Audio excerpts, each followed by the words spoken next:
This is the Grapple of Your Eye podcast, episode 4, Martin Farmer Burns. Hello and welcome to the Grapple of Your Eye podcast, where we dive deep into the stories of extraordinary figures who shaped the grappling world as we know it. I'm your host, Brett Summers, and today, episode 4, we're exploring the life and career of one of wrestling's earliest legends, Martin Farmer Burns. If you've ever wondered about the origins of professional wrestling and the grit of its pioneers, this is the episode for you. So let's sit back in our chairs and journey back into the late 19th and early 20th centuries. Martin Burns was born on February the 15th, 1861 in Cedar County, Iowa. Growing up in the rural heartland, young Martin was a farm boy through and through, which earned him the nickname Farmer. But life wasn't easy for the Burns family, for at the age of 11 his father died, leaving him to support a mother, brother and 5 sisters. Burns worked at a nearby farm for $12 a month to support them, and it was the labour that enabled Burns to develop his remarkable physical strength, including a neck so strong he could whistle Yankee Doodle whilst hanging from a noose, with him even competing in strongman competitions. These early years of manual labour on the farm laid the foundations for Martin's incredible physical strength. Imagine a young boy ploughing fields and lifting heavy tools daily. This was the training ground before gyms and fitness regimes became mainstream. Burns wrestled many impromptu matches as a child, and one record has Burns at the age of 8 tossing an older rival to claim a 15-cent prize. Going back to work on the farm, Burns would also spend time working in grading camps where he competed in regular competitions against rugged strongmen. However, while these men focused on brute strength, Burns spent much time meticulously perfecting the strategies and techniques of catch wrestling, which is a grappling style where various holding tactics are used with the intent to either submit or pin both shoulders of your opponent to the ground at once. Therefore, the combination of Burns' superior conditioning, intellect, and advanced skill made him a nearly unbeatable wrestling opponent. By 1880, Burns had developed a formidable reputation as a grappler, and at 19 he wrestled his first match against a professional grappler, David Graft, where they went to a 2-hour and 19-minute draw. Burns then honed his skills against top pro wrestlers of the day, losing decisions to Henry Clayton and Tom Connors in 1886 and 1887, respectively. The defeat to Clayton particularly wound Burns up, as he was unable to offset the fierce stranglehold that subsequently earned Clayton the moniker Evan Strangler Lewis, way before Ed Strangler Lewis was even born. Consequently, Burns launched into a rigorous program of neck development, determined never to be caught in that hold again, and soon built an immense 20-inch neck that possessed such strength that he could be dropped 6 feet on a hangman's noose and have no effect on him at all. This would be a stunt that Burns would perform at carnivals and fairs across the United States. While on a trip to Chicago in the spring of 1889, Burns saw a sign offering $25 to anyone who could last 15 minutes against the top grapplers Jack Carlick and Evan Lewis.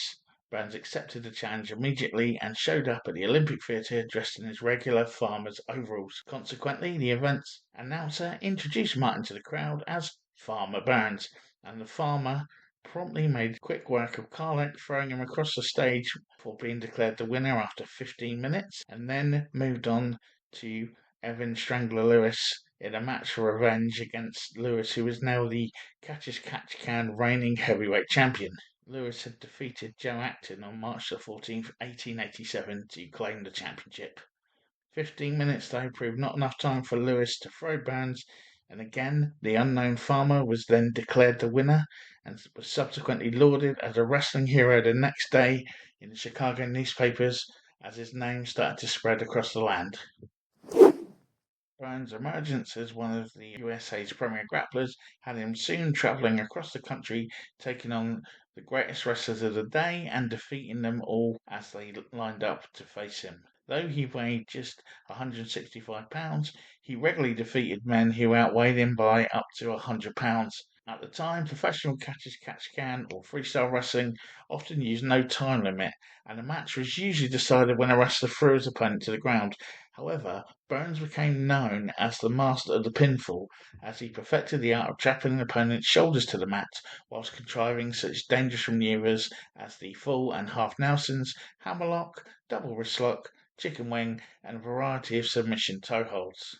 Farmer Burns soon encountered the renowned Surakichi Matsuda, who was regarded as Japan's first ever pro wrestler and who had been a top challenger to the World Wrestling Champions William Muldoon and Ernest Rober during the previous decade. The two faced off in Troy, New York on May 13th, 1891, and Burns scored the biggest win yet when he pinned Matsuda in just 4 minutes. As a result, Farmer Burns soon became known as the world's premier all-round grappler, and between 1890 and 1893 he never lost a single fall. Then came March 2nd, 1893.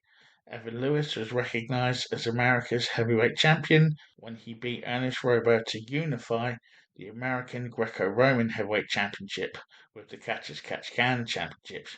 This set up yet another rematch between Burns and Lewis, and on April 20th, 1895, Burns pinned Lewis to capture the title. Burns would go on to reign as wrestling's American champion for 2 years until he was finally beaten by Dan McLeod and Tom Jenkins in 1897. Burns competed in many mixed-style wrestling challenge matches, including Cornish wrestling during the 1890s and 1900s. He would beat famous Cornish wrestlers such as Rowett twice in 1899, MJ Dwyer in 1905, 1907, and 1908, solidifying his name as one of the best all-round wrestlers in the history of the sport. An outstanding wrestling career was soon followed by an outstanding career after wrestling, when many consider Burns' greatest contribution to wrestling was his time as a trainer. He opened a gymnasium in Rock Island, Illinois in 1893, where he established schools that enlightened young grapplers to the world of catch wrestling. In 1899, Burns defeated a 21-year-old Iowan named Frank Gotch, but he recognized Gotch's raw talent and recruited him, and soon Gotch became his prized student. Burns would go on to mold Gotch into perhaps the greatest wrestling champion of all time, as he would go on to defeat George Hackenschmidt in 1908 to claim the undisputed World Heavyweight Championship.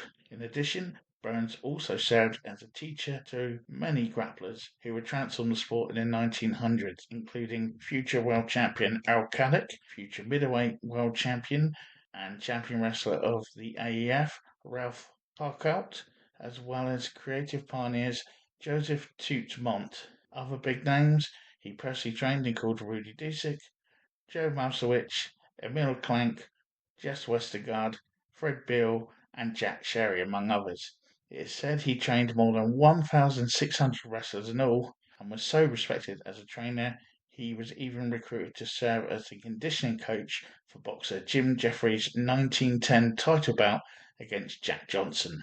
In 1914, Burns published a 96-page mail-order course entitled The Lessons in Wrestling and Physical Culture. This incorporated breathing techniques, calisthenics, stamina exercises, and Eastern martial arts principles, and it soon became a Bible for all aspiring wrestlers in the 1900s. Ed Strangler Lewis, the greatest wrestling champion in the 1920s and 30s, and the man who eventually taught Lou Fez, is said to have got his start in the wrestling business after following Burns' training methods.